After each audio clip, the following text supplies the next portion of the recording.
Mutual funds investments are subject to market risk. Read all the scheme related documents carefully.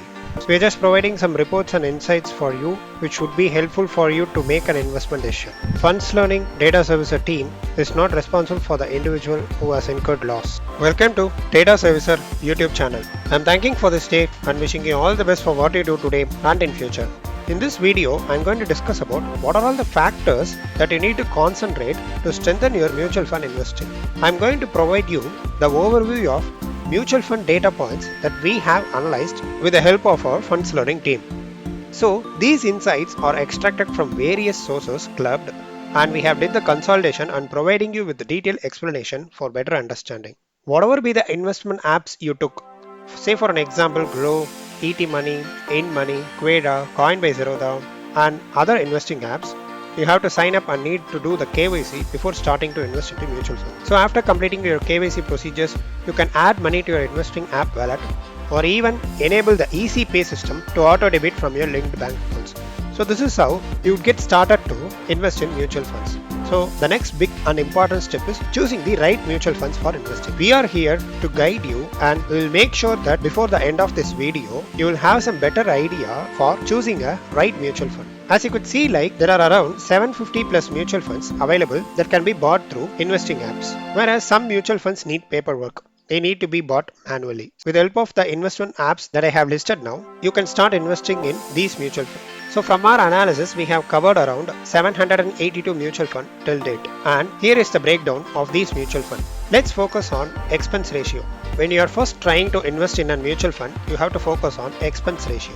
If you have watched the video that I posted about expense ratio, you can get some more clarity on how to choose it. You might not know, like there are around 180 types of expense ratio available for now.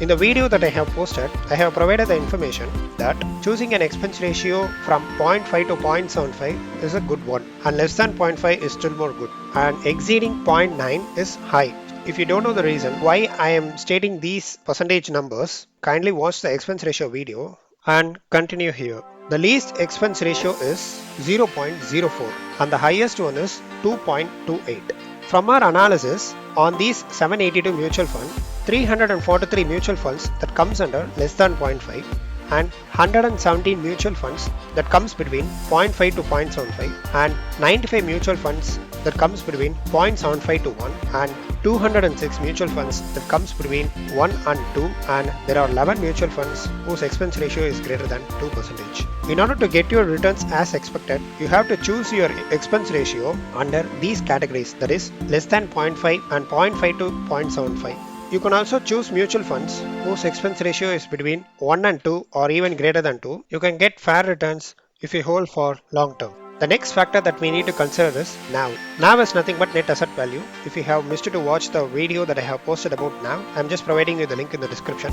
So kindly watch that video and you can get some more idea on NAV. We have categorized NAV into 4 splits. There are 446 funds whose NAV value is less than 50, and there are 120 funds whose NAV value is between 50 to 100, and there are 121 funds whose NAV value is between 100 to 500, and 95 mutual funds whose NAV value is greater than 500. Why NAV value plays an important role is, if the NAV value is less than 50 and if you are trying to invest 1000 rupees in a particular mutual fund, you can buy an average of 20 units per month if you are trying to invest through SIP. So having NAV value less than 50 will help you buying more units. If the NAV value exceeds 100 or 200, the number of units that you purchase will get reduced. So when there is a market change and if the particular mutual fund performs well, the amount of percentage increase would affect all the units. So if we have 1000 units in hand, if the market is good and we have a fair returns for that particular day, 0.2 percentage increase when compared to previous, all the 1000 units that you have purchased will get reflected. When the market is low, choosing NAV value to the least helps you getting better returns, so that you can gain more units on the particular mutual fund. We have around like 456 mutual funds whose NAV value is less than 50. So choosing from these category helps you getting fair returns when the market is booming.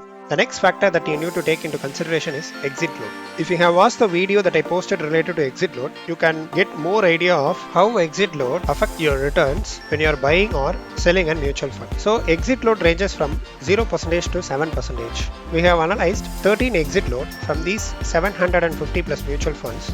267 mutual funds have 0% of exit load, and the highest one is 5%, where 2 mutual funds comes under these categories. Choosing a mutual fund whose exit load falls below 1% is a good move, so that you won't get more charged when you are trying to redeem your mutual funds.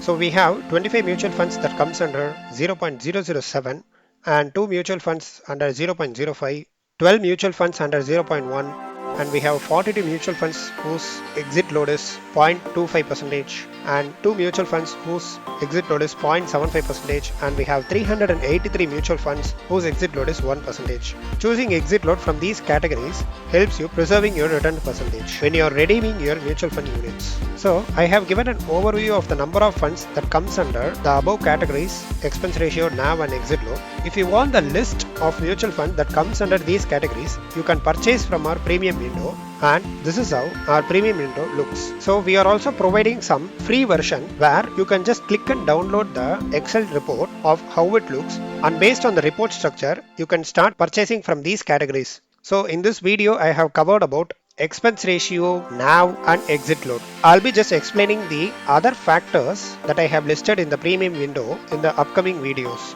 Factors that has denoted with full list has complete list of mutual funds. On purchasing this, you will be asked for the mail ID while checking out. Make sure to input the right mail address so that you will be getting the report to your right mail ID.